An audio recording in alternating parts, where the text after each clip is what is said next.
right, everyone. Good evening and blessings of the Noble Triple Gem to all of you. So welcome to our bi-weekly sutra discussion with the Venerable monks and nuns from North America. Let us begin our bi-weekly sutra discussion by paying respect and homage to the Buddha. So let us recite Namo Tassa 3 times together. Namo tassa bhagavato arahato samma sambuddhassa. Namo tassa bhagavato arahato samma sambuddhassa. Namo tassa bhagavato arahato Samma Sambuddhassa. I pay my respect and homage to him, the Blessed One, the Worthy One, the fully enlightened Buddha. All right, so we have come to the last month of the year, 2022. Today, December 5th. So it is a great joy to have all the Venerable nuns for this sutra discussion. Before we go to our discussion topic, I would like to welcome all the Venerable monks and our lay people who are here on Zoom platform and also who are watching on Facebook and YouTube Live. So let me introduce our participating monks. So we have Venerable P. Salatero joining the discussion all the way from Sri Lanka. It's early morning for you at 4:30 a.m. So welcome. And then we have Venerable Saranapala joining from Vancouver, British Columbia, Canada. And then we have Bhante Kamalasri joining the discussion from Minnesota, USA. Then we have Venerable Digali Somavangsha joining from Vancouver, British Columbia, Canada. And then we have Bhante Jinananda, BCC, not BBC, BCC. Bhante Jinananda, he is from Ottawa, Canada, but today he's joining the discussion from Washington, D.C. And then we have Venerable Kalubovila Ananda Thero joining from Cambridge, Ontario, Canada. And then we have Venerable Tridao joining from Florida, USA. Then we are very happy to have Bhante Kusala back in the Zoom discussion. You're from here, Toronto, but we missed you. If for past discussions, you want to Tudong practice with other venerables, and so welcome back. And then we have Bhante Sanat Vihari joining the discussion from Los Angeles, the Hollywood monk, and we have another Hollywood monk, Venerable Shanta Sobana, joining the discussion from Los Angeles, USA. And I think there's Bhante Sankicha, Great Lake Buddhist Vihara. I don't see you, but welcome. And we also have some lay devotees who joined the discussion. So I would like to welcome you, and also a warm welcome to our friends who are watching this discussion from on YouTube and Facebook Live. So I have a kind request from all the Venerable monks and also the lay people. If it is possible, please share this discussion on your social media timelines for the greater benefit of your friends and colleagues. This is the best way to give the gift of Dhamma for the greater benefit of all the sentient beings. As Buddha said, the gift of Dhamma excels all other gifts. So please be mindful to share this program on your social media timelines. So today we have a different topic of the discussion. I put it 10 spiritually healthy reflections based on a sutra from the Anguttara Nikaya, and it is known as the Dasa Abhinha Sutta, and we also know that sutta as the Dasa Dhamma Sutta. As monks in the Theravada tradition, we have been reciting this sutta for a long time, and even now we monks do recite this sutta almost every day, or personally we reflect, or we as a group do the chanting of this sutta.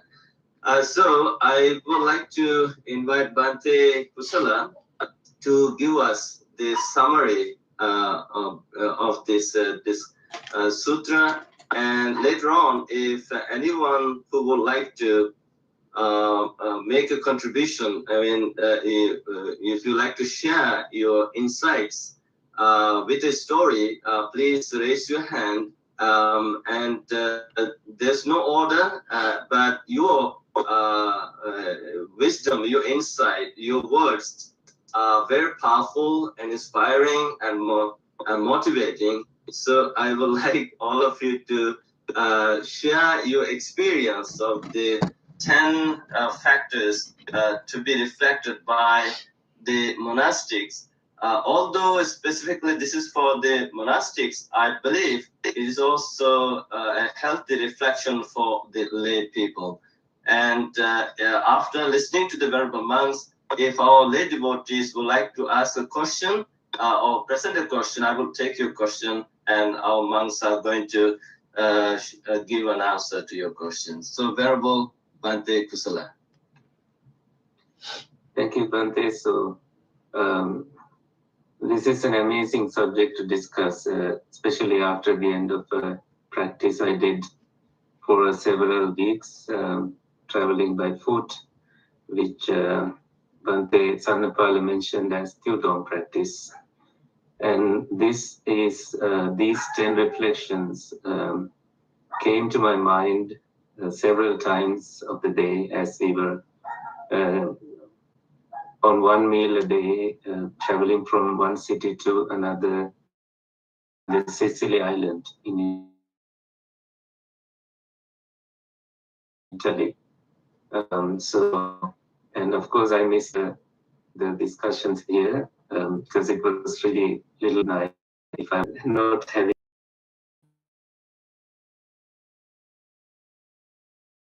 internet in some places.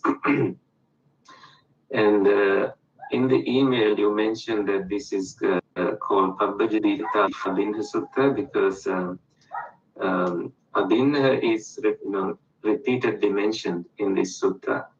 Abhinha means often, many times, many times. So Pabbajita is someone who is a monk who has that this is a monk thing. Find out once you learn these things. I'm sure some of these things are also not only should be reflected by monks, but also by lay people. And these are called Dasa Dhammas, 10 Dhammas, 10 factors, I would say, 10 reflections, 10 points of reflection, because these are 10 different things addressing your virtues, your practice, your goal, how different you are, and how how you should be focused on your goal, ending with that goal. Even at the death, there is this question asked from you and how you should respond. So it's kind of a lifetime practice that we are talking about today. So this is very important that we unwrap sutras like these and have monks discuss them, and especially open this up for the community to learn from, and also inspire people to really consider, if this life as a monk is something that I would consider in my life. So I remember, regarding the first one, Vevanyam hi ajjupagatoti, pabbajitena bhinnam pacchavekkittabba. So I have left the social order. I have become different. I'm no longer the same person I used to be. I was named Anand when I was a lay person. And now, immediately after entering the order, we renounce that status, the name, and we are called differently, a different name, Kusalanyana, by my teachers. So, and then we shave off our head. And oftentimes I remember learning from my teachers, they say, when you want to do something wrong, touch your head and you will immediately remember that you are a different person, you are a monk. So that's an easy reminder for us that you are no longer the same person, you are different. So this is a reflection that we can often reflect on, that I'm no longer living according to aims and values. That's the specific meaning of it. This should be reflected upon again and again by a monk. So the second one is Parapatibaddha me jivikati. My very life is sustained through the gifts of others. I depend on others. It's not like you are going to use a credit card and buy things. It's just if you truly dedicate your life, you are supported by a lay community, and you live of that support and faith that you will be looked after. We often reflect on this as a reflection when you are virtuous, Silena Bhoga Sampada, that you will receive whatever you need because of the power of your virtue. And that's how we even we are inspired, we are taught to teach by the Buddha, as we will be teaching the Dhamma that is Adi Kalyanam, pure in the beginning. Starting from our own practice, we show the Dhamma, we show the practice that is pure in the beginning, and that inspires people to look after us. These monks need to be looked after by us. They teach us Dhamma, and it is our duty to look after them. So the next one is Anyome Akapo Karaniyoti. This is about how you think. Anyome Akapo, you have a different attitude. You are kind of abandoning former habits that you have developed in your life. So sometimes, as a layperson, you have a habit of like any random time, you would go anywhere you want. And that may be something that you would abandon, and you would find a place where you can practice quietness and seclusion instead of going for entertainments all the time. That's a reminder. That's something that we need to reflect on all the time. So it depends on the individual, especially when you are a monk. You are kind of called a Sakya Buddha. You are the son of a Sakyan, also a son of the Buddha. And all the monks have the similar conduct, similar behavior, similar thinking pattern. And it's easy to connect and understand each other through these ways of reflections and conducts that we develop over the time as a monk.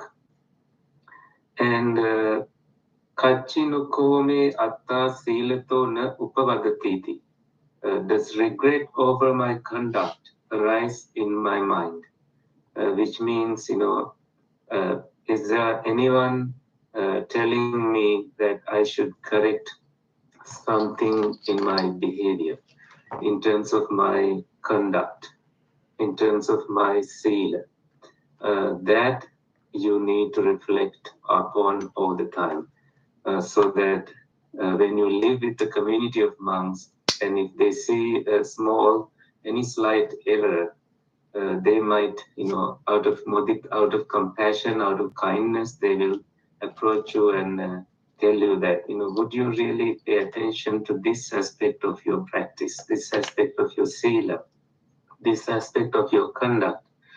And that way, as a community of monks, you all grow together to become something better of whatever you already are. And the next one is Sabbehi me Piehi Manapehi Nana Bhavo Vina Bhavoti.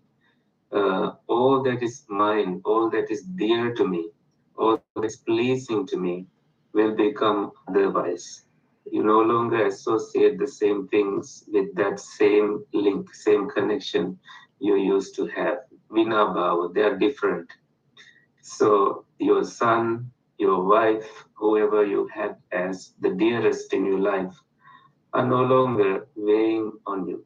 They are not your responsibility. When you have done with your lay life's responsibilities as a monk, you don't have to think about them, and you don't have to worry about them in your meditation. And the next one is about karma. Kamma sakomhi kamma dayadu, kamma yoni, kamma bandhu, kamma patisarva. So this is something that we oftentimes teach to everyone, especially including children.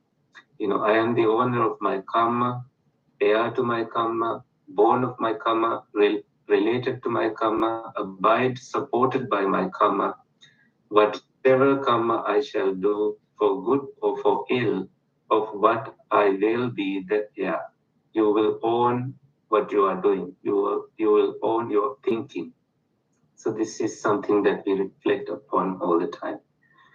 And katambodas me ratting diva viti patantiti. Pabbajitena binnam pachavekitapa. How do I spend my days? What am I becoming eventually? The days and nights are relentlessly passing. How well am I spending my time? This is something that we reflect on all the time. The next one is Kachinukohang Sunyagare Abhiramamiti. Do I delight in solitude or not? This is something that we need to reflect upon all the time. Am I spending too much time talking? Am I spending too much time socializing? Or am I spending time in solitude, reflecting on Dhamma, reflecting on Vipassana, insight, and different insights arise, and you reflect on them alone. And the Buddha encourages us all the time that, either talk in Dhamma or stay in silence. If you don't have anyone to associate, be a good person to yourself, go alone, and you will be fine. You have Dhamma to reflect on. And then the last one, Attinukome uttari manussa dhamma alamare jnana dasana viseso adhigato soham Pachime kale sabrahmachari puttho na manku bhavissam miti pabbajitena binham pachavekikabam. So has my practice borne fruit with freedom or insight, so that at the end of my life, I need not feel ashamed when questioned by my spiritual companions. They will ask, have you attained something in your life as a monk? So when they ask this question, you can reveal it. You will truly not feel embarrassed, ashamed when you are not able to answer this question. This is something that monks can reflect upon all the time. So this is about starting from the day one of entry to the order until the last day of your life as a monk. So you reflect on these 10 things all the time. I guess that gives enough of an introduction for this discussion. And I'm sure all the Sangha members here will contribute to different aspects of these 10 reflections. And I really look forward to listening to them. Thank you, Bhante. Yeah, thank you, Bhante Kusala. You have beautifully given the brief introduction to that powerful discourse, the 10 reflections. And of course, the first one begins with we are different from others. I have to keep this in mind. And of course, I think it's so visible for us. Maybe when we go to an event, when we even travel in the airports, on subway stations, bus stations, when we walk on the street, I'm pretty sure even when you went for this Tudong in Italy with Venerable Sudarso, Ayya Soma, and Ayya Brahmavara from England, I'm pretty sure you made a huge awareness on that road trip in this Tudong. People have never seen monks and nuns like that walk on the street and sleeping by the road on the mountains and camping up there, and then standing in front of a restaurant or shop for food. And this is a practice people have never done before. And that this could be a strange, maybe an alien practice for majority of the people. So even when I came to this country in early 90s, of course, going out as a monk was a huge challenge for us. People have never seen, and people would honk and people would scream. Of course, we are different.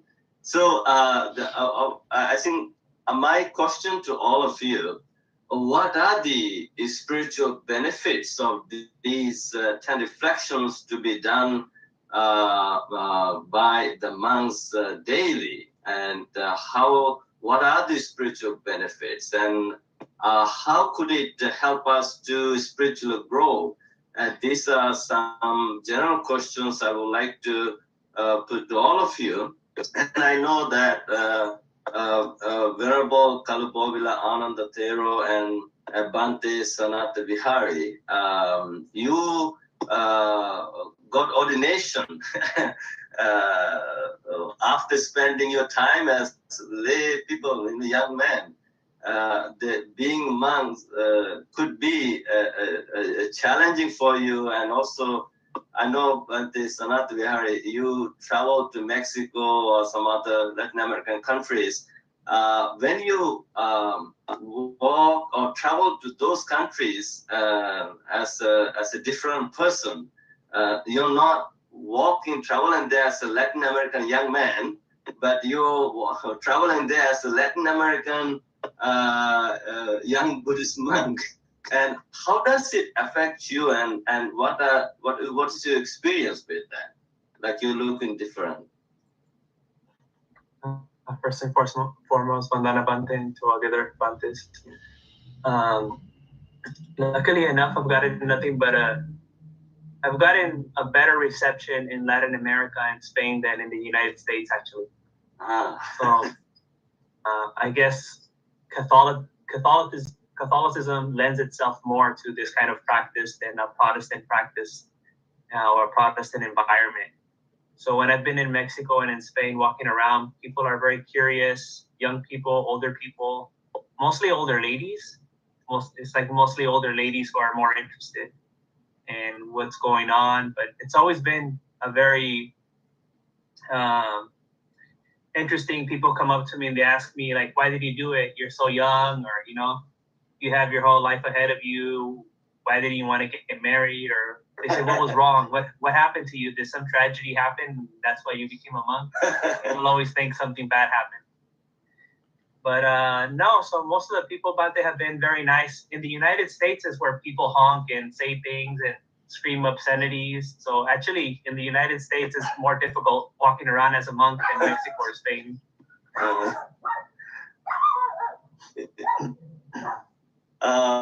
Venerable Ananda,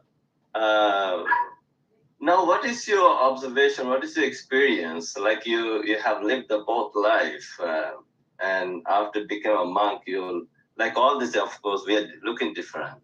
We had to think different. And what are these spiritual benefits or personal benefits of these reflections? I think, first of all, respectful greetings to all the bhikkhus and bhikkhunis and everyone. I think, Bhante, this is a fantastic sutra, that's the Sutra. Yeah. If I relate it to my whole life, I used to do some sports, like serious sports back in the day.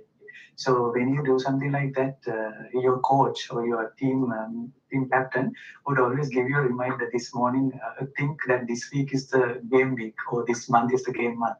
So I think even for a lay practitioner of anything who's taking something seriously, this type of continuous reminder gives you that psychological preparedness. And I remember very well my ex-wife used to do that a lot. She always used to say, don't forget that you have a family. So she used to continuously give that reminder. And when we get ordained, the first thing we see is that Sabbaduka Nisarana Nibbana Satchikaranatta Imam Kasavan Gahetva. So that's our primary objective. We do it for nothing but to find the ultimate enlightenment.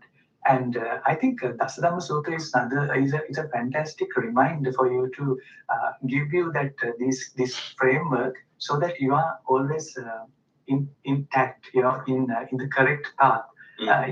These horses, they wear this thing on their head. I don't know the name for that.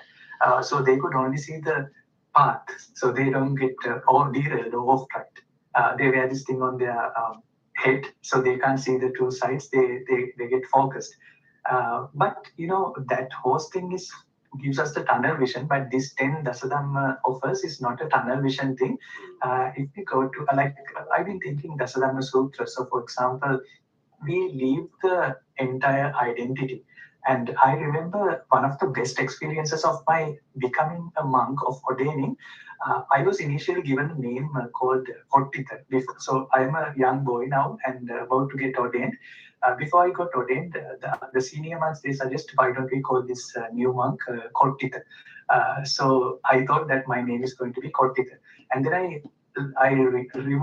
I renounced all my attachment to my previous world. I deleted all the photos on my phone, my computer. I was into wildlife photography, so I deleted a lot of raw, very nice-looking wildlife photos. So everything is handed over. There's nothing. I have this white shirt and the white sarong, and now I'm a monk, and I have to even let my previous name go. So then I was thinking I'm going to be Kottita, we call it Kottita hereafter. So my ordainment was at 6 o'clock, and 6 o'clock the head monk came and he said, Kottita seems very complicated, why don't we call him some other name? So there was a brief period of moment where I did not have any name in existence. That was like a fantastic, very, very reflective. It gave me such an epiphany that your identity can be stripped off and you are nothing. So then eventually head monk said, Anand seems a nice name, so let's call him Anand. So that was a fantastic experience of Vinabhaviti. And then the next thing, I think, Anyome Akappa Karaniyo.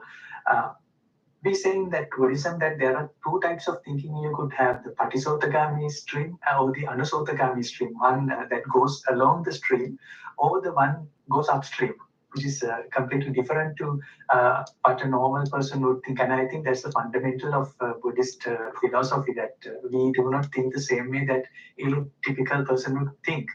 So I think that's a fantastic reminder, that it always gives us the reminder a typical person would give a lot of value to materialistic things, and he would react to his hatred and all that. But being a monk or being a sangha, even inside, it's more of a mental transformation of how you think. And it's a complete upstream sort of thinking. And then if you're going to further into like Atta Siratona Upavaditi. So one way is that if I don't do anything which gives me, if I have to think that if I have broken a rule or so, that the best way is to abstain from that and not do anything like that. So in a simpler manner, we can think that I need to be in good behavior according to the code of conduct that a Buddhist monk have. But if we go further down, the more deeper meaning is that why do I need to break those rules? It's because that I have a stemming desire. So I think really going down deep inside, it's because of my desire to do these things that I do that. So simply not doing something or abstaining something is a good way. But I think Silabbata Paramasa is basically if you think that your practice is going to be an abstinence path, that is not, you haven't still understood my Dhamma. That's what Buddha said. So going down deep, if we can go to the root cause and eradicate that root cause, I think that's a better meaning of Atta Sirto Upavaditi. And the next one even, Pihi Manapi Nana Pavu Vinabhavati. So the first thing is that there are things that you like and things that you desire, and rejecting them would be the easy thing. But again, if you go down, Sankappa Rago Purisasa Kamu, our likes and dislikes are very much conceptual. So if we understand the conceptual nature of our mind, what is desirous doesn't become desirous anymore. So in a very deeper manner, I think then the rest of it also, like Aranyakatova, Shunyagarakatova, Alangariyana Dasanan, and always think, how can I become like a enlightened being? So that continuous reminder is, I think, a fantastic thing. Each these 10 points can be taken into such a profound and a deeper level, simply from just being an abstinence point or a reminder point. So I think in that way, as monks, we should have Dasadhamma Sutra on our desks and rooms all the time. It's such a fantastic sutra. Yeah, I think Venerable Ananda, you have beautifully explained the significance of these reflections, and when we become mindful of these 10 things, I think the power of this reflection may be to pull us back to our own practice, the right direction. We have a goal, and so and then it reminds you, oh my goodness, you're not a layperson anymore. You're a monk. You're a nun. And you have a purpose, you have an objective, you have a goal, and so you have to go into the right direction. So I think that's a beautiful practice, and it brings the inner transformation. I really love that phrase that you use, inner transformation. So we have Venerable Shanta Sobana, who raised his hand. He'd like to share some ideas, tell us even stories. And Venerable Shanta Sobana. Thank you very much, all Venerable Sirs. And this is one of the most beautiful sutta today. And thank you for bringing this up. Actually, when it comes to the background of the sutra, we can see that why Buddha came with this kind of conditions for newcomers. Especially in the early Buddhism, there was not that kind of rules and regulations regarding the monks or the nuns or whoever practiced the Dhamma. But what happened when the Buddha's teaching became very popular, there were a lot of people came to the community of Sangha, and they were more kind of like separated from the Buddha himself. So then what happened when they came to the community of Sangha, rather than following the Buddha's teaching, most of them start to follow their own way of behavior, their own life, and their tradition, their culture. They start to mix with the community of Sangha. So then this once the Buddha gave this kind of introduction, it was helped them to hold it to the path of community of the Sangha, and then it became a kind of like a guidelines for them. So one of the important thing is, when we hold it to this kind of teaching, it help us to develop the awareness, because when it comes to end of the day, the most the important thing in our life, how we contribute and develop our awareness. So that is the end result of this all. So when it comes to this sutta, it always reminds us, it always helps us to, as you mentioned, that to go back to our awareness and stay there and retreat from that all the other things. At the same time, as monks, when it comes to today life, and we have to interfere with the society and the culture, traditions, and many believing systems, the people, politicians, and society, they have their own way of lifestyle. So when we go into them, sometimes we are just only one person. The majority of them, they have more bigger group as a people. So sometimes when we blend with them, and it is a very risk, because there are some people, or there are some traditions, cultures, they are like black hole. They can suck us towards them. Yeah. So this help us to retreat. End of the day, it help us to come back to ourselves. So one of the important thing, how we in today, how we can apply it to our day-to-day life. Because when like in my personal life, I used to always be with a lot of young people in martial art classes, and every day sometimes we go 1 week, 2 weeks of field trip and outdoor trainings, and I'm the only one monk stay with them. And what I see, and sometimes when there's opportunity come for us, and if we don't remember ourselves who we are, and we start to go towards the other part, other side, and then maybe there's no U-turns in life. You know, so this sutta will always help us to remind that and understand and hold it to our roots. So, and end of the day, what happened is, and they appreciate it, and they start to come back towards us. So that's what happened. Recently in Los Angeles, there was a millionaire club, and one of my friends invited me to do the opening ceremony, and I went there. And then after that, the people there, some of them came and asked, "Hey, you are a monk. What are you doing here? So I go, are you a millionaire?" I said, no, I'm not a millionaire. I'm a very poor monk. I just came to do the blessings. Yeah. So, and then what happened is, after the ceremony, and a lot of millionaires came to me and told, "Can you pray for me? Can you pray for me?" So it's like that when it comes to our life, that we have opportunity to give example, and at the same time, it's kind of like we give opportunity for other people to come to this path. So we are because otherwise, if we don't give that example to them, and how they're going to learn this, and how the newcomers going to come to the community of Sangha, or how they're going to find this path.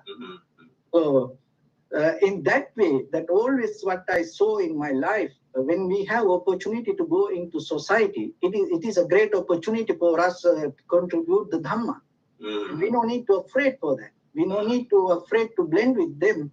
But at the same time, we have to understand that once we hold it to our positions, end of the day, they're all going to come back to us.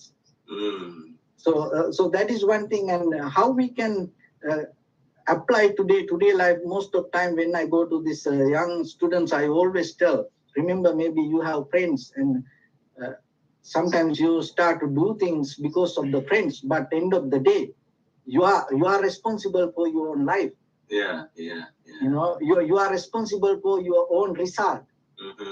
So then remember that. So then they start to understand that, and they recognize it. So the same principle.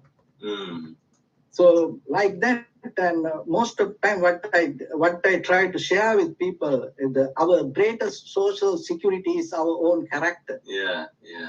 You know, not something else. Yeah.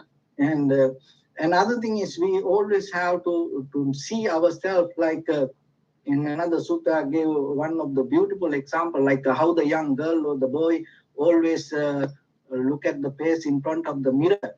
So we have to reflect ourselves and see, end of the day, what we accumulated to ourselves.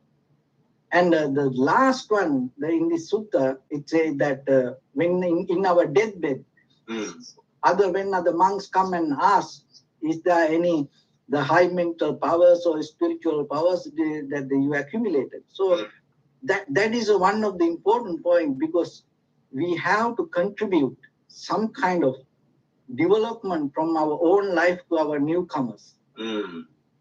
So Otherwise, this life is just not to maintain properly to death. We have to give some kind of qualities to ourselves. Yeah. So we have to give an example to the newcomers. So what I see today, and the most of time when it comes to even ourselves and to the community and the parents, and sometimes they just maintain their own life and they find the security with the pension, but they don't see that deeper, the spiritual development. Mm-hmm. It doesn't matter monks or the lay person or the husband, wife or children. And if they don't gain some kind of a spiritual development, end of the day, their life going to be somehow unbalanced. So that's why most of time I always try to share with them with our this ancient way of lifestyle and how to blend and how to give kind of example and bring some good result to their life. Yeah, I think I have seen the pictures you have posted, in this Millionaire Club blessing ceremony.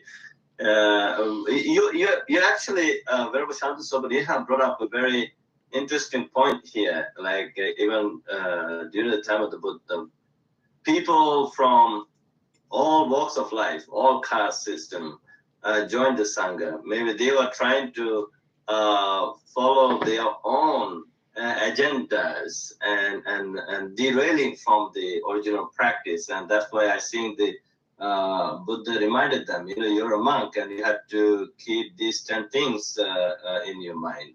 I think it is also good for us as monks living in the West. And of course, there are a lot of distractions. And if we are not being mindful of these 10 reflections, we can easily get sucked into all these distractions around us. And so this reflection, I believe, is going to help us stay in the right track. And just in case if we derail, and it's going to help us to come back to our original practice. So thank you for bringing up that point. Now we have Bante Sankicha from Detroit, Michigan, USA. He raised his hand. Bante Sankicha, what's in your mind? Thank you, Bante, for the opportunity. It's been so nice. It's always been a great pleasure to listen to you all and share the Dhamma, this insight.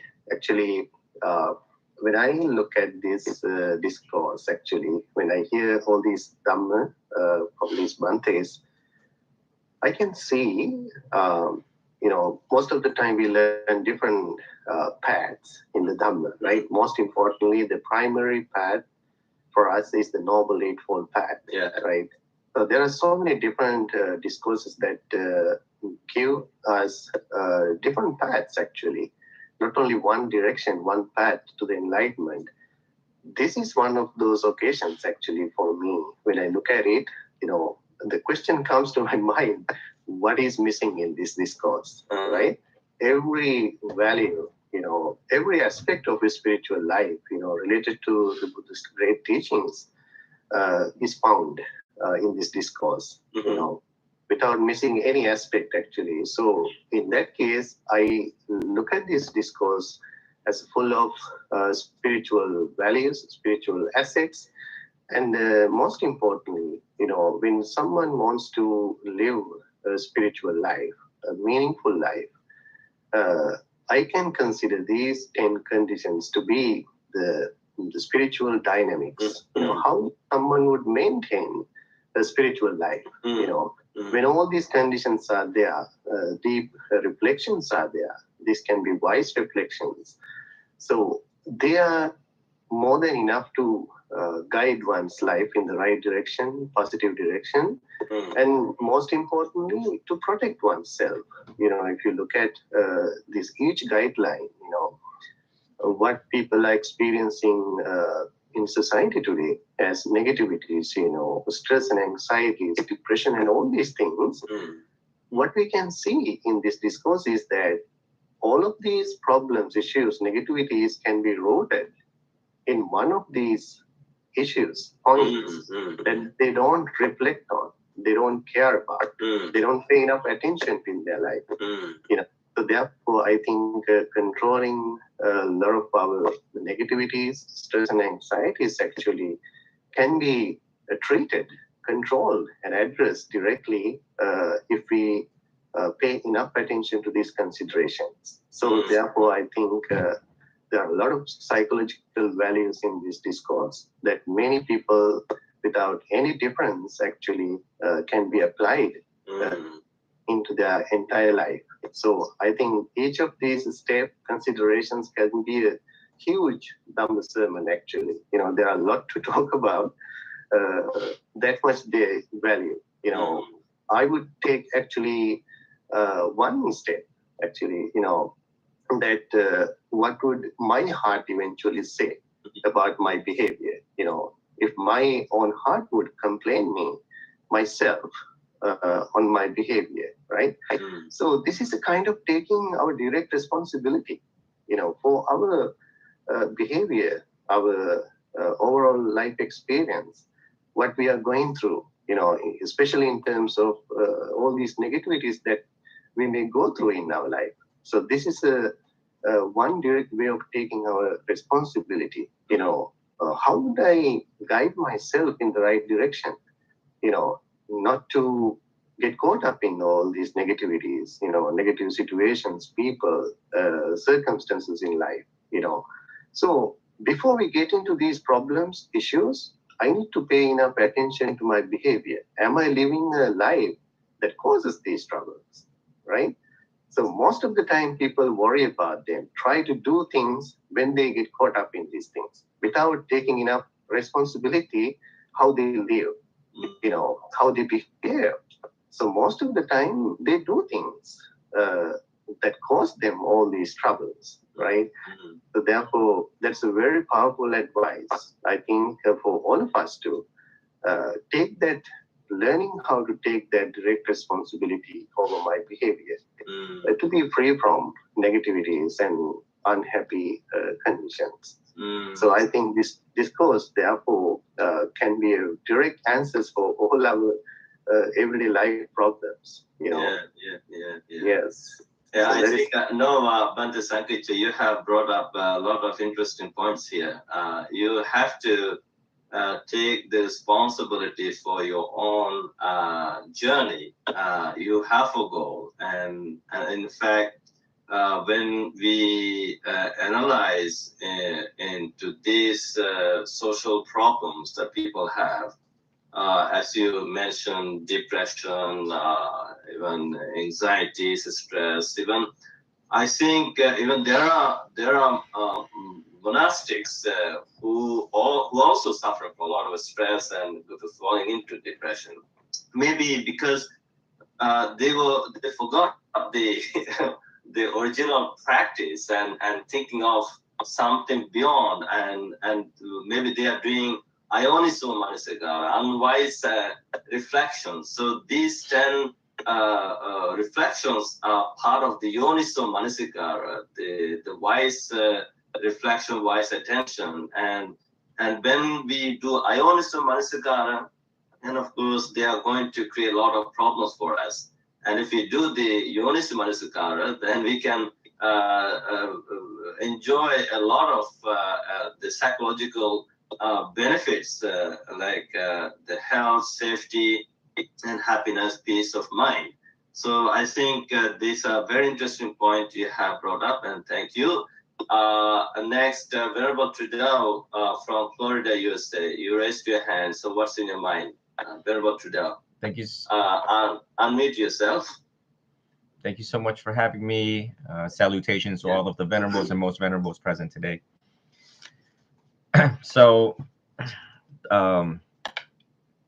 reflections is a word that we use often and should use often in our life, with two things in mind.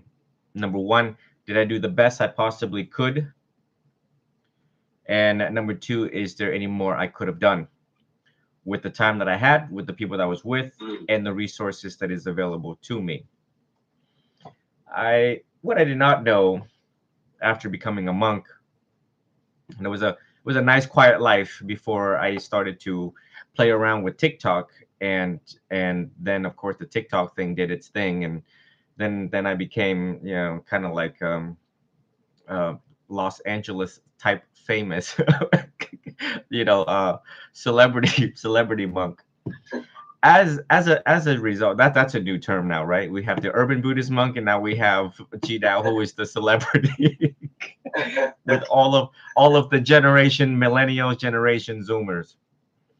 What I did not know was that when this TikTok thing and Instagram and all of these things started blowing up, is that now my life was under examination from the whole world. The whole world now discovers who I am, who I was, you know, the good, the bad, the ugly, whatever you want to name it. And then my life is subject to the 8 worldly winds that the Buddha described, in especially praise and blame. Anyone of celebrity status is praise and blame all day. The students that I am leading now are Gen Zoomers, which poses a very difficult challenge because more attention is needed to give to them in order to inspire change. One has to be very skillful at working with Gen Zoomers because they are riddled with information that they don't know which is real, which is not real. Who should I listen to? Who is the wise? Who is a fool? Should I listen to my friends? I want to make a lot of, which is not real. Who should I listen to? Who is the wise? Who is a fool? Should I listen to my friends? I want to make a lot of money. The notifications on their phone is out of control. The amount of notifications that come in within a matter of just 1 minute. 1 minute. I've been following these guys all the time, glancing over, and I'm seeing all sorts of samples of their life. So it makes it a challenge for me to inspire them, but we are making progress. As for those who have ever examined my teachings and the way how I live my life as 99% a solo monk, a monk that doesn't really, after 5 years of apprenticeship, I really don't congregate much, and still ask my teacher, you know, to kind of stick around when I need assistance with the Dhamma. And as I try to inspire some of these young people out there, I would cite exactly what is here, though not in order, but I would ask them. You know, and my assistant and students travel with me often, and I asked themselves. I said, do you see that my behavior is different than the rest of the world? Do you see that in regards to sila? Do you see me breaking any of the silas here? So I would constantly offer my life for direct examination and cross-examination. At any point in time, anyone can show up to a public talk of mine and directly examine me. Does Venerable Chidao, do you want something, and do you own anything? Of course, like the whole metric system of examining a life of a monk, because that's what people are looking for. People are looking for, why should we lay people look up to the monastic order? What is it that is so different about you monastics, which is us, comparable to lay people? Why are you worthy of veneration? Why are you worthy for us to bow to you? And so, you know, every time when I conduct myself in public, or private or public, I've always taught that, you know, I'm a junior monk, and everything I do needs to be consistent within the Vinaya. Everything I do is as if everyone here in today's discussion and panel is always watching me. So every venerable that is here, I always pretend like you guys are just a couple feet away watching everything that I'm doing. Because joining the order, that I want to make Theravada better, not worse. And as we know, it's a constant challenge, especially with recently with the Thai monks in Thailand who tested positive for methamphetamine, just 4 of them, and the whole temple is now empty. So I was pressed, a caution not to get into worldly affairs, but some of us are in positions of leadership, and we have to speak up what needs to be spoken, and we have to address what needs to be addressed if it is duly deserved according to the teachings of the Buddha. And so, like, these are very wonderful reflection, and it requires um, all, especially the lay people, to really look deeply within one sentence alone. Uh, what sort of person am I becoming? Are you happy with who you are? Are you happy with the choices that you are making today and in the foreseeable days to come? Because a good life equals a good death. And if you live life wisely, you can relive it again when you're older. And it is something that was uttered actually by the Dalai Lama. And sleeping with one eye open because you don't keep sila, and everything that we have pointed the way for all of you as monastics was so that you can progress spiritually, growth and development. So again, I just wanted to offer my contributions and remind everyone to look back at your practice and go through these 10 reflections. And I'm looking at them now on my screen. And some of these, if reflected right reflection, could take up a whole week for you to take notes and realize where we could make improvements starting after this talk, improvements after tomorrow. Yeah. In regards to the distinctions in knowledge and vision of worthy and spiritual companions, again, that's something that one would really want to ask: where have I been? Where am I at? Where do I want to go? And who do I want to go with? So I'd like to conclude these reflections with all of you, and thank you for having me once again. Yeah, no, thank you very much, Trudel, for sharing your experience and insights with us. And after all, I think what these 10 reflections are indicating is you have to remember you are a monk, you're a nun, you're a bhikkhu. No matter where you go, though you go to beach or shopping mall or travel to different cities, we have to be mindful for the fact that you're a monk, and people look up to you. And if you do or behave like the laity, then you're no longer looking like a monk. Maybe you're a monk by outer appearance, just for the sake of being a monk, a namesake, but in reality you're not a monk anymore. So I think these 10 reflections are reinforcing us.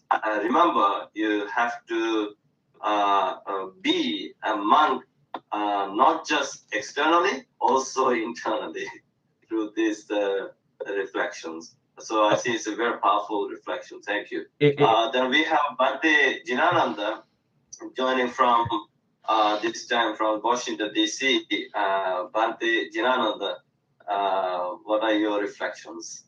What are your... Yeah, thank you, Bhante. My reflection on this very reflective discourse is such that this is one of the discourses we came to know from the very early stages of our monastic life. Yeah.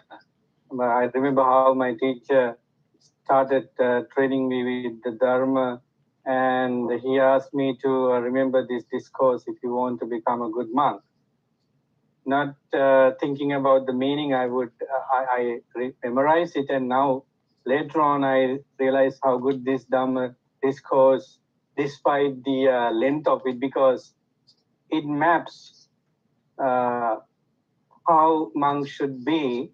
Actually, this is the Theravada contribution for each of us to regulate our monastic life.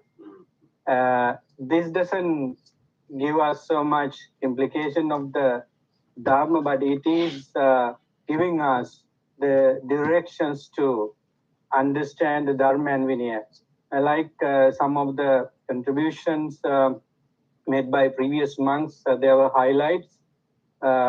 This is actually showing us that one factor of this 10 is enough for us to go to the other factors and make our monastic life very meaningful. So one of the duties we have is to provide some examples for lay communities. It is one of the aspect of our monastic life. In order for us to have that kind of life, we should have a mechanism to work on individually, and this is the mechanism the Buddha offered us. So when the Buddha speak about the Dhamma, he was very direct to those genius people, and he would be talking about the noble chief Dhamma, like Uggaditanya and Viparitanya. So, but majority of monks and the people who enter into the order are Nyaya, which means they need a lot of trainings to be in the training, so that this kind of instruction were very helpful at the time of the Buddha, later in the later period, even today, for them to find out true monasticism. So that I think without this, we cannot be really ordained monk. It is easier for one to shave off the heads and beards and take a yellow robe, but it is not showing us a true monk. And this reflection, or Paccavakkana, or Yoniso Manasikara, as you said, is giving us the clue what a monk should be. I think in Sotapattipala Samyutta, we can see that each the followers of the Buddha should have a vision, that is to be either crossing over mundane lifestyle and enter into Sappurisa Bhumi, and then make sure that you are on the right path. So this kind of reflection gives us that kind of very firm life in the trail. I like what Venerable Chidao said, that this is actually connecting us to the Dharma and Vinaya together. Though we talk about Dharma too much every week based on different suttas with scholastic view, it doesn't happen to us unless we stick to Vinaya. So Vinaya is the spirit of the sadhana, as the Buddha said. So that we need to remember ourselves that we are monks, and we should. I really like the point 8. How do I spend my nights and days? So in that, I can think that I am a monk, which is different from other lay people. It doesn't mean that you should have a tukkansana paravamana. You should elevate yourself as a superior and others are not. That is not what it means. I'm totally different person from physically as well as mentally, so that I spend my day and night in such a way that I practice my sila, I practice my samma sankappa. When you say akappo karanyoti, you should have the thought of renunciation, compassion and kindness at all in your behavior. So that if you plan your day from the morning to the end of the day with those practices, I think that make us true monks. Otherwise, it is impossible for us to stick to the right Dhamma. We may be doing social services, we may be doing other activities in a certain way, accumulating merits and also helping others. But being a monk is far beyond that, according to the Buddha's teaching, because in many discourses, Buddha has given specific instruction for us to speed up our journey, to be a very true monk, and that's what the Buddha said. I think this discourse enough for anyone to make the life very meaningful. And there are many other implications, but I don't think I should take a lot of time to say everything. But just hang on to one thing, and then everything comes together. And when we come to lay people, actually, we should open up their mind to absorb this teaching. This is not only for monks. Some facts here in the discourse can be really and meaningfully applied by any one of you, because they are talking about the truth. They are talking about the way to hang on to the teaching. So please take this discourse into your consideration, because it is called Yoniso Manasikara. With Yoniso Manasikara, you have Kalyanamita. Of course, pardon me taking some 2 minutes. When I say that my life depends on others, it doesn't mean that I necessarily talk about the food I eat, the clothes I receive from lay people, but it's really meaning that I should have a Kalyanamita in close association. I cannot live alone in this life as a layperson as well as a monk. I should be supported by like-minded, advanced friends for me to go forward. So when you think that you are not alone and I should have support from others, you become humble, you become genuine, and you are going to you get something very meaningful. So I think this discourse is really opening our mind to rethink about our practice and as well as Vinaya. Thank you, Bhante Jinananda, for bringing another interesting point. And I think, of course, when we have Kalyanamita as good friends, of course, there's a possibility, for we are not enlightened yet, there's the possibility of derailing from our own original practice. But if we have a Kalyanamita, he would remind us, or she would remind us, I think you have derailed from the practice. Now be mindful. And I remember when I came to Canada in 1994 as a typical young monk.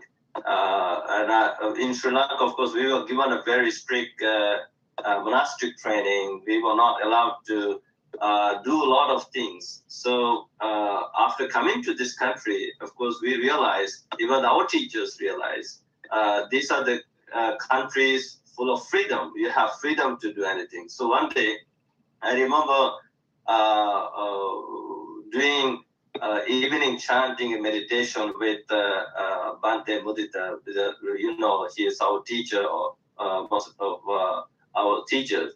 So he, after the evening chanting meditation, I paid respect to him, and he said, Saranapala, I need to talk to you. I said, okay, Bhante. And he said, look, this is the country. You have full freedom. There's no one who's going to control you. You have freedom to go out. You have freedom to talk to anybody. But wherever you go, or though you go to school, though you go to university, though you talk to all kinds of people, always remember, you are a Buddhist monk. That's it. Whatever he said that day, it got stuck in my mind. And of course, I have been schooling for 13 years full time at different universities. Being in that university environment and walking on the streets and hanging around with all these amazing people, there are a lot of distractions, a lot of exciting things. There are friends, classmates who were forcing me to go to pubs, to try to socialize like them. But I had to remind myself, of course, I would go to socialize a bit, but I always keep in my mind, I'm a Buddhist monk. I can't be like these people. If I behave like them, I'm not going to be a monk anymore. So that is a powerful reflection. I think we need a Kalyanamita to remind us. So I would like to actually hear something from Venerable Kamalasiri and also Venerable Pesalatero. Kamasrahamdru, Bhante Kamalasiri. I know we were studying together. We had a lot of memories and during our training days, we were also chanting this sutta daily. Okay. But the counselor, I really would like to hear something from you.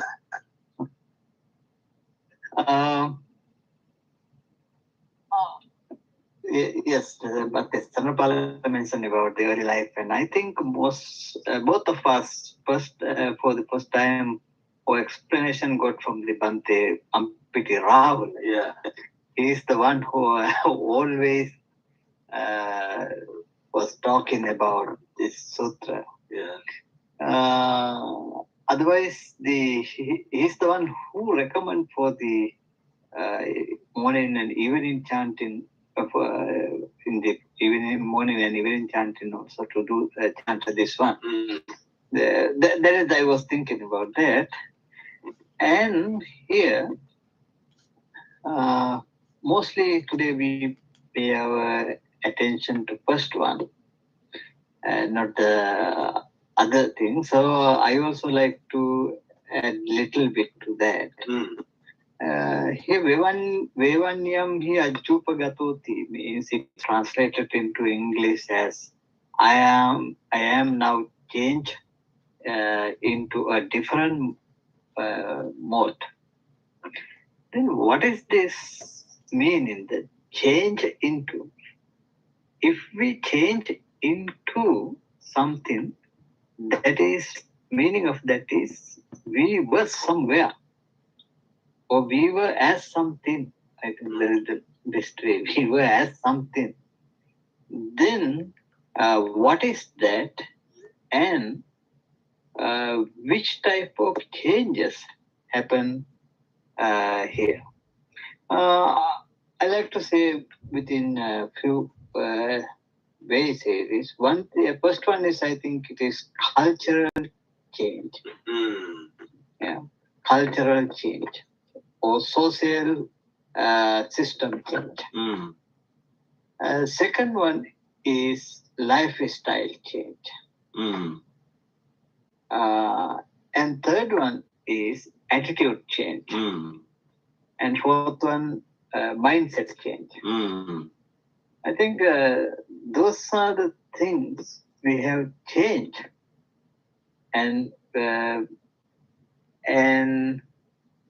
I don't know, that it is like a reform. Reform into someone or change it to convert it to something. And again, the Bante Saranapala mentioned about that, thinking about as a monk. I think Arahant Mahinda also, at the first time when he arrived to Sri Lanka, he also says Samanamayan Maharaja, Dhamaraja Sasavaka. We are Sramana and a disciple of Buddha. And he didn't say, I am the son of Emperor Asoka. Yeah. He didn't say that. He said just, we are Sramanas and disciples of the Buddha. I think that is the way how applied the first one. I think that is the thing I wanted to add. Yeah, Thank you for your opportunity to. No, but Bante Kamasuri, yeah, actually I have brought a lot of significant aspect to this discussion. I really love how you summarize all the teachings, 10 reflections into 4 steps: cultural change, lifestyle change, attitude change, mindset change, and this is in line with another sutra from the Majjhima Nikaya. Is Kukuravatika Sutta, where Buddha is talking 4 things: Vata, Sila, Akappa, Chitta, right? And so, and if we can be mindful of this regulations daily, there's a possibility of slowly sliding into the wrong side, I guess. Right? So thank you, Bhante Kamasiri, for bringing up this. Now, of course, I also want to go to Venerable Pesala, but Bhante Ananda raised his hand to share more experience. Venerable Ananda. But I could wait for Venerable Pesala. Okay, Venerable Pesala Thero from Sri Lanka. I know you also have a good understanding of the sutras. Please share your experience of this sutra with us. There was Bhante, my homage to all the Sanghas here. I hope you could hear me, Bhante. Yes, very clearly. Bhante, as usual, this is also a very valuable sutta, as Venerable discussed. Bhante, there are two different names, like in Chatta Sanghayana Tripitaka, it is mentioned as Pabbajidabhinna Sutta. And in the Pujanti Tripitaka, the Sri Lankan version, it is said it is Dasadhamma Sutta. So I mentioned that because if someone wants to find factors, this difference, he can, verify it. And also, Bhante, I have actually nothing to add because our Venerable monks already mentioned lots of good, valuable teachings. The first one is known as Bhante, the Vivanya. Vivanya means Vanna means the vividfulness or the colorfulness. But as monks, we have Vivanya means discolored, and we don't have a recognized color. If the color of this robe, if someone asks which color is this robe, this color hasn't to be belongs to a particular color. That means if this robe is belongs to a red color, then someone called me as a red colored monk. So that is why this color is not belongs to a particular color. So then that means that we are not belongs to any kind of a group. I mean, any kind of religion, any kind of a caste or something. That we belong to the humanity. And though as a monks, we should serve for everyone. And Bhante, this term Vivanna Bhava is explained in commentaries further very beautiful. Two factors are there. The first one is Sarira Vivanya. Sarira Vivanya means, from our bodily appearance, we are different than the lay people. And that is, we wear the robe. And as a layman, suppose we have lots of dressings. Yesterday, maybe suppose if I wear a red one, so it is shameful to wear the same dress today. But as monks, we don't have that problem. We have always the same color robe. We don't need to think about much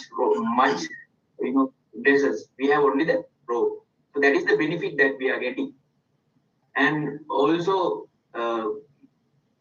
we have to, if you have the long hair, we have to maintain that. I mean, we have to comb the hair and we have to beautifully arrange that. But since we have shaved, we don't have to think on that. So that is comfortable actually. And also that is called the Sarira Vivanya. And the second one is the Parikkara Vivanya. Parikkara Vivanya means the requisite that we are using. Especially that now, when I was in my lay life, I was always troubling to my mother. When she was cooking, she was giving different types of food, and some foods were there I didn't like, so I complained to my mom. But now as a monk, when I take my bowl and go into the village, and people offer lots of different types of food, and it's a complete mix of food, I cannot choose the one so I always I have to eat without any distinctions. I mean, so I don't need to think about the variations of food. Whatever the available food, I have given. So I don't need to think about the food that I need this one, this type of food. So I don't need to worry about it. Whatever the things that I get, so I can depend on that. Maybe all the monks and the lay people also have heard the advice that has given by the Buddha to Vishaka Upasika, the chief female patronizer of the Buddha, Vishaka. And there the Buddha said, if you have 100 things, we have 100 worries. We have 10 things, we have 10 worries. And if you have 5 things, we have 5 worries. And if you have, like I said, 4, if you have 4 worries, 3, and 2. And if you have 1 thing, we have to worry about 1. And if you have, we have to worry about nothing. That's the thing. So these practices, physically we are keeping away from the lots of things. So that will be, as Venerable, one of the Thera said, Sankapparago Buddhisasakam. Actually, the sole purpose is to cleanse our mind. From our mind we build the world, but without clearing our physical behavior, we cannot touch the mind.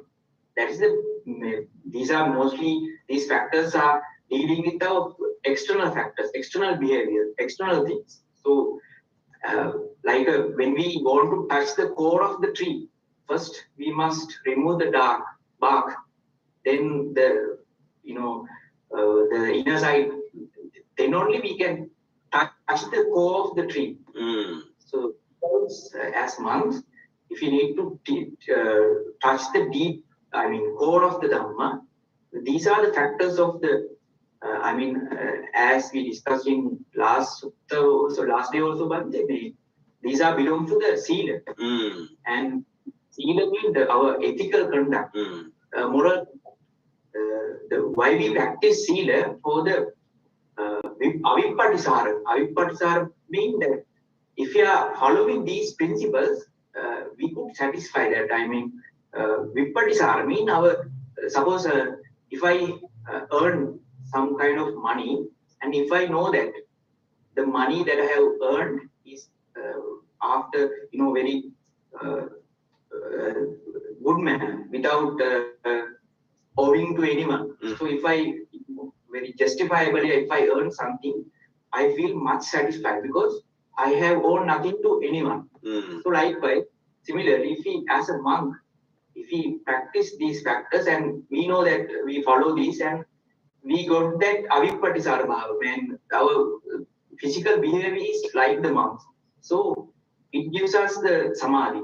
It is a passage for the samadhi.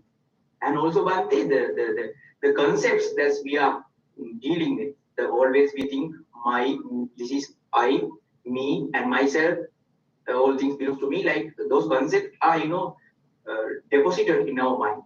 That is because during our long journey of samsara, we have keep repeatedly thinking, this is me, this is mine, this is so as Bhante, one of Bhante said, as Anusodagami, we have thinking in that way. This is me, this is mine, and those are my friends, like. So, if you want to become Patisodagami, then we have to always repeatedly think as a monk. In the third factor, it is said the Parapatibadda me jivika. So this life is belongs not for us. This is belongs to the people who have offered us the 4 requisites. So without them, we cannot depend. We cannot go on. So if we practice these things, then it will easy for us to eradicate the feeling of the concept of me, mine, and myself. And one of said the last one, if someone asked in our life at any time or at the end of our life, if someone asks, what have you achieved through this monkhood? Then Bhante, someone can complain that why most people are asking that question. And during this young time, why you become a monk? Why don't you have any purposes in your life? So Bhante, even someone used to addict to drugs. Why he is doing drugs? Because he's finding some kind of satisfaction. Actually, it gives him continuously continuous satisfaction.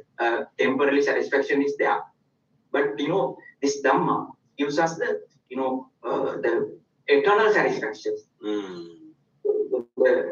They also find satisfaction. We also find some kind of satisfaction, but the way is little bit.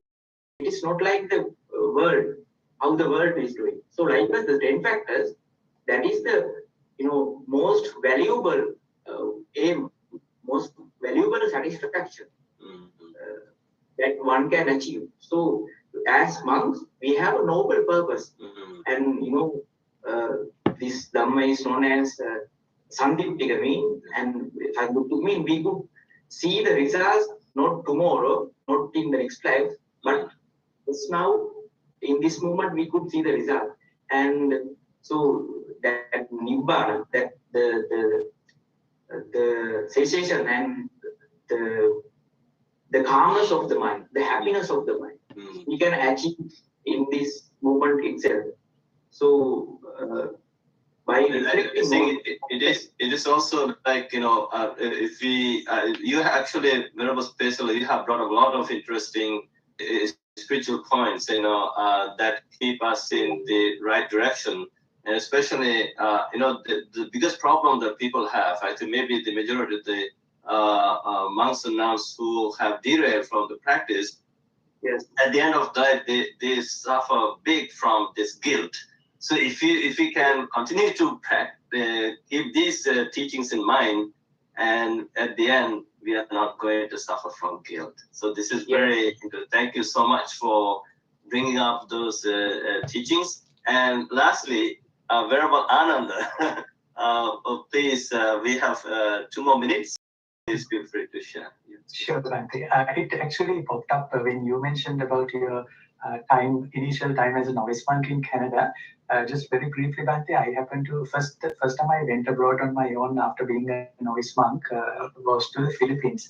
So from Sri Lanka up to Malaysia, you are treated as a Buddhist monk, but from Malaysia up to Philippines, you are no more a Buddhist monk because people don't know you at all. And, when I landed that country, like in Canada, you find the Sri Lankan community, so you are being recognized somewhat as a monk, but there was absolutely no one. So you are ended up with a lot of freedom. And like Bhante Tridao mentioned, that you become sort of a public profile when you wear this, because you are definitely this weird costume to many people that you don't know. And you are under a lot of scrutiny. So I think it serves 2 purposes, one external and one internal, especially. Like external world is looking at you in a way. And I remember going to a party. It was actually a gathering which happened at embassy. It was an embassy event, and I went with the family that who hosted me in the Philippines. So there were people, and then I introduced myself as a monk. I was wearing the robe, but they were saying they didn't know what Buddhism is. Like most of them, they didn't know what Buddhism is, so who are monks. And they gave me a drink, like, why don't you have a shot of whiskey or vodka? So I refused that. It's our practice that we don't drink alcohol, that's not our style. But they were continuously pressuring me, no one is there to check up on you, there's no teacher, so you feel free to have a sip. I said, no, I'm really fine. I do not have the need. I will just be satisfied with a glass of cucumber water. But then towards the end of that session, I found that many people were really impressed why a young person is not enjoying his drink with a drink. What are you being entertained with? How are you enjoying life? So then we started discussing Dhamma. So there was a moment that most of the people were sitting, forgetting the music playing over there, and then sitting and listening to Dhamma. So it was a fantastic experience. And like Bhante Kusala said, like when you touch your hair, when you see the robe, it's definitely an internal reminder. Like the drug addicts, when they fall into the addiction again, there's always a trigger point. Yes. So once to remember our course, I think wearing this, just seeing this yellow color or touching your head is a fantastic reminder when the customers. That's what I wanted to mention. No, thank you, Venerable Ananda, for sharing those stories. We also had the same experience when I went to Corsica for the first time, and even I was warned that there's a typical Christian island and people are not up to this. they might give you some negative reactions to your presence here in the island. So then, I took the risk. I went there anyways. So all I did was, I remember flying from Paris to that city, Ajaccio in Corsica. I was the only monk. I was the only colored person there.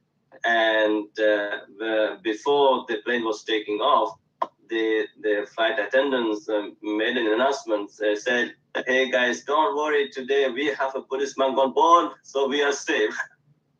Everybody started looking at me. They were clapping like this.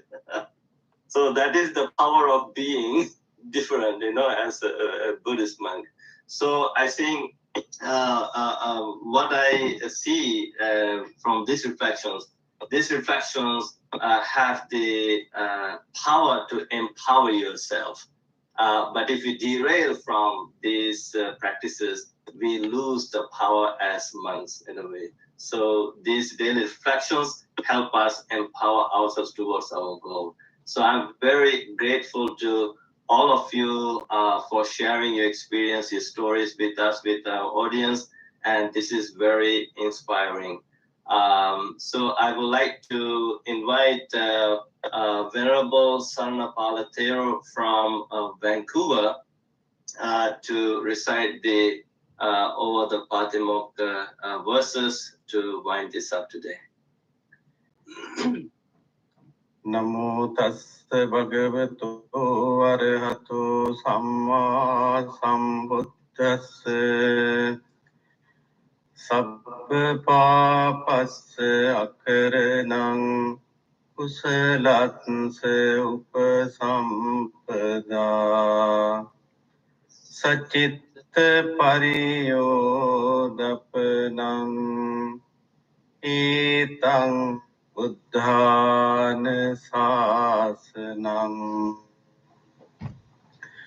Kanti Paramang Tapo Titikka Nibbanang Paramang Vadanti Buddha Nahi pabjito parupagati samano hoti parang vihetayanto anupavado anupagato patimokha Khecha Sangvaru Mattanyutacha Bhattasmin Pantancha Sayanasanang Adhicittecha Ayogo Etang Buddhana Sasanam Sadhu, sadhu, sadhu.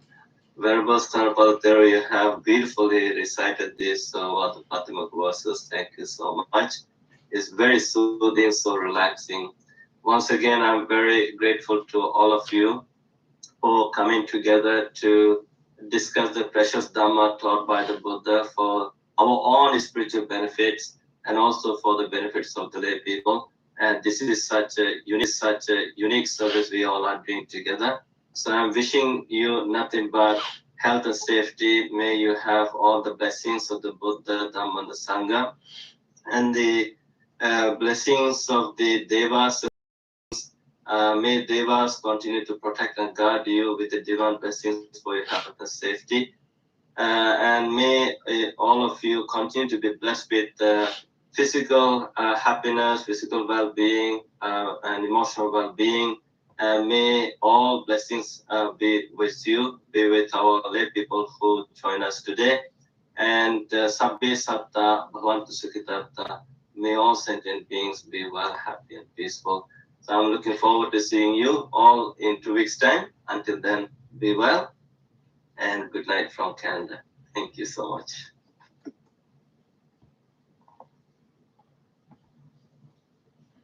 Thank you all for joining. If you are just now joining, you all can go back to the recording. Very profound, necessary sutta to be mindful of, to practice. I always enjoy listening to the monastic order, the scholars contributing, and all of the venerable monks and nuns. So at this time, I need to go back to my original duties here. And until the very next live videos, may you all be well.